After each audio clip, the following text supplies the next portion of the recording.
নিজস্ব প্রযুক্তিতে তৈরি ভয়ঙ্কর এক যুদ্ধবিমান আনছে তুরস্ক।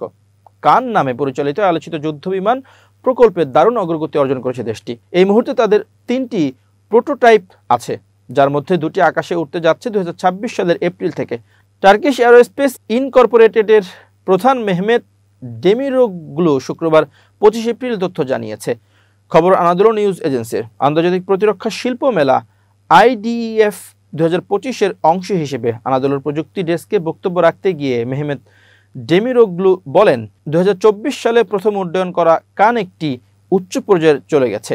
গত 22 জুলাই থেকে শুরু হওয়া এই প্রতিরক্ষা মেলার শেষ দিন ছিল রোববার। তুরস্কের প্রতিরক্ষা শিল্প সচিবালয় এবং টার্কিশ আর্মড ফোর্সের ফাউন্ডেশনের সহায়তায় ইস্তাম্বুল ফেয়ার সেন্টার, আতাতুর্ক বিমানবন্দর, ওয়াও হোটেল এবং আতকয় মেরিনাতে একযোগে অনুষ্ঠিত হয়েছে এ মেলা। টার্কিশ এরোস্পেস ইনকর্পোরেটেডের প্রধান মেহমেত ডেমিরোগ্লু বলেন, কান উৎপাদনের প্রথম ধাপ শীঘ্রই শুরু হতে চলছে। এর জন্য আমরা সমস্ত কাজ শেষ করে ফেলেছি। আমি এখনও কিছু বলতে চাই না, তবে আমি বলতে পারি যে কিছু চমক আসছে। যুদ্ধবিমান প্রযুক্তিতে এখন অনেক এগিয়ে আছে তুরস্ক।